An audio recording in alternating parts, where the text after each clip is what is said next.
Keen and Sabrini is an infamous fear and hunger fan game where, instead of sanity and hunger, you must maintain horny and poop. It has already been deemed impossible by many people, including influencers. But what if I told you that this game is not only beatable by normal people now, excluding masochists like me, but that you can do it yourself? Let me tell you how. Recently, the game received an update where 2 new difficulties were added, and in order not to lose your mind you should very carefully pick one called Coughing Baby. When you do, enemies will not act during their first turn, your amount of saves will increase to 40, and bees will despawn after stinging you once. Once you've selected the difficulty, the next question is which character you should pick. The answer is Sabrini, who is more durable and less RNG reliant than Keen. That said, it doesn't matter too much, as you will be able to recruit either of them early in the game anyway. After that, you can start your run. The best beginner tips are to loot everything you see, avoid enemies whenever possible, and only save your game after making real progress, such as gaining new party members or collecting a good amount of items. The first map is pretty straightforward, and if you follow the path you'll always end up in Namsan Desert. There, talk to the invincible-looking fellow and select "No" in his dialogue. He gives you an important item that's necessary to open a portal and progress further into the game. Aside from looting and optionally recruiting a useful party member if you manage to beat a fairly strong enemy, that's about it for this area. You can then move on and encounter your first boss, Cash Mustard. The best strategy for beating him as Sabrini is to equip your best weapon, attack his torso for the first couple of turns, and once your HP drops below 50%, spam Tentacle Hentai. Congratulations, the Pokemon trainer is no more. After reaching the castle, there are 2 paths you can take to progress further, each with different recruitable characters and enemies. In my opinion, one of them is significantly harder than the other, so I recruited Keen in the bathroom and Kaguya after giving him super shit, which you can craft from 50 normal shits. From there, I went straight to the weird face where the item from the earlier guy allowed me to enter the next location, the Night World. Enemies there are much more difficult than in the previous area, mainly because they have billions of tentacles. If you unfortunately start a battle with 1 or 2 of them, using Tentacle Hentai as Sabrini and Turtle Shell Sweep as Keen might save you. If not, focus all attacks on the body. This location contains one of the best, if not the best, characters in the entire game, Joback Horseman. You can recruit him by selecting the correct dialogue options. He has no useless abilities, and his most powerful one is Instant Transmission, which teleports you a few steps forward when you press E. With this, avoiding battles becomes incredibly easy, and long distances are shortened significantly. He is a key player in every run I've had, and playing without him is much harder. Besides Joback, there are other strong characters such as Zinna, who also requires correct dialogue options to recruit, and Demon Lust, who requires you to talk to an NPC in one of the brothels while your party is entirely male, then speak to Demon Lust in another brothel full of furries. Neither is as crucial as Joback, but both are decent damage dealers that increase your party's power level. After recruiting these characters, I went straight for the bosses. There are 6 necessary bosses to enter one of the final locations of the base game, but for now, 3 were enough for the hotel owner to let me out of the night world and into the park. Heading north, you'll find a house where you can save and refill your meters. At this point, I had all the good DPS characters, but that's not enough for a strong party. Every successful composition needs a healer, and we're about to get one. Before that, spend all your money on either drugs, which are useful for skills and stat buffs, or cigarettes, which refill MP. From there, head right into the streets and go upward until you reach the purple fluffy pony. Interact with it so it follows you, then take it to the bottom of the map.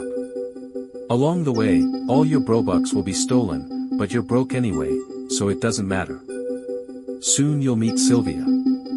Agree that her boyfriend is trash, and she'll murder the poor fluffy pony and join your team. After recruiting her, I wanted to return and save, but unfortunately, thanks to stepping on one of the planks earlier and getting the glitching status effect, I was teleported to the restrooms, this game's version of the backrooms. Normally this would be a disaster, but with Joback I was able to teleport behind walls and quickly return to the night world, then back to the park. There, I recruited Heijo using all the drugs I had obtained. He's extremely useful, as he can freeze enemy actions for 2 turns and even turn all foes on the map into ice blocks for a while, which makes him absolutely necessary. In a few minutes, I would be facing the most formidable opponent yet, the Austrian painter himself. To make him appear in the park, you must talk to him in the night world, which functions as some form of hell in this universe, and then do Muay Thai with him. The battle strategy is relatively simple. Trigger some dice flips and fail them twice, then enter the fight with Keen equipped with a dildo or dragon dildo, which I dropped from Bill in my run. Bill is a very reliable source of good items and quite easy to beat, and if you don't like the drop you can simply reload and try again. Any strong weapon with 100 or more attack will work, allowing you to use Keen's Spaceling XXX ability with lucky dice to one-shot the German man on the spot. Congratulations, you now have one of the strongest party members in the game. With him on our side, we can finally engage all the Night World bosses required to enter the final location of the base game. An important tip for these fights is that each boss uses an ability called Cognito Hazard, which causes allies to attack each other at random. To counter this, you should only attack with one character at a time while the others guard, which completely protects them from the status. If your heavy hitter is affected, unequip their weapon to minimize damage and wait until the effect wears off, which can be done by fighting weak enemies after disarming. These fights weren't too hard thanks to the painter's JoJo reference ability hitting extremely hard. After beating all of them, we are finally able to enter the last location of this part of the run, Heaven, a monochromatic world where every enemy is a relative. Be careful, and if you get into battle, finish enemies quickly before their heads can cast Cognito Hazard. After buying everything important from the store and progressing further, I reached the point where it was best to use the equivalent of a Book of Enlightenment in this game, called a prismatic card, which can only be obtained once per run from trash cans. Right before the last boss of this section, there are 2 green trash cans that always drop powerful items, so be sure to loot them. The party I had at this point consisted of Demon Lust, a DPS capable of acting twice per turn and unleashing a powerful multi-hit attack after 10 actions, Heijo, a staller who skips enemy turns, Learhet, another DPS whose German technology ability hits multiple targets multiple times, and Sylvia, the team's healer, who can revive any ally to full health, similar to Dan from Termina but even better. We then faced Archangel Gabriel. A team like this shouldn't lose, right? Wrong. My overconfidence caused me to deal too much damage too early, triggering his second phase and casting Cognito Hazard on my entire party, which is why saving beforehand is critical. If you don't mess up like I did, the correct strategy is to slowly dismember him, starting with the arms, then legs, head, and wings. Once he's reduced to an immobile torso, have all party members guard except one, who continuously deals damage. When the transformation starts, only that character will be affected by the status effect, allowing the others to attack freely. Keep in mind that he casts Shepherd words every 2 turns, so the correct rhythm is attack, guard, attack, guard. After a while, Gabriel falls. Ignore the portal that appears, take the trophy, and congratulations, you've beaten the basic version of Keen and Sabrini. Or so you thought. This is only the easier ending. Now we go deeper. Now we fight demons. Return to your save file from before entering the night world and defeat the remaining exorcists.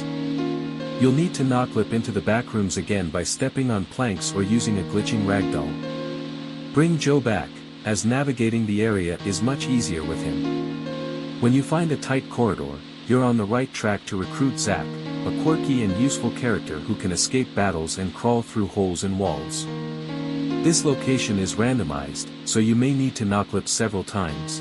From where you recruit Zack, go right, find a crack in the wall, jump through, then head straight to the top of the map. Do not exit the restrooms normally. Instead, go all the way left and exit through another crack, which brings you to Fableland, a place where enemies won't attack unless provoked.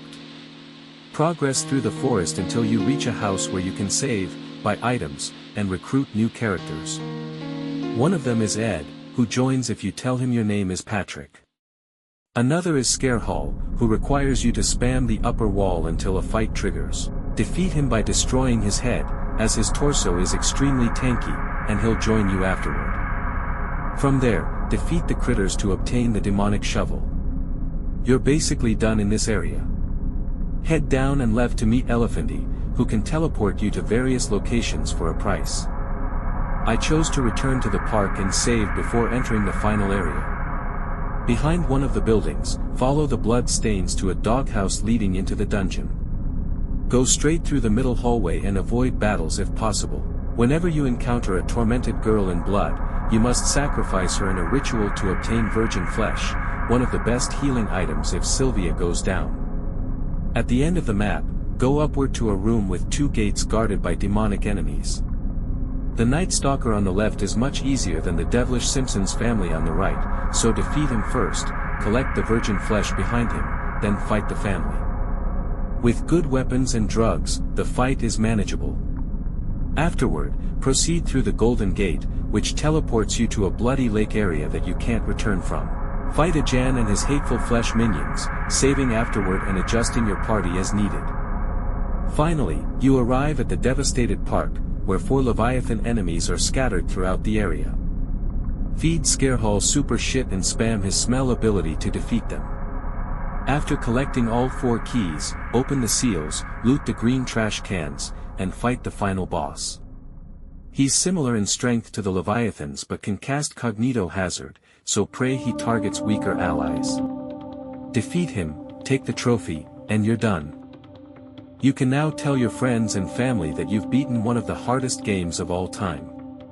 And if you feel confident enough, you might even try higher difficulties and surpass me one day. Who knows? Anyway, thanks for watching. May the Force be with wizards. Bye.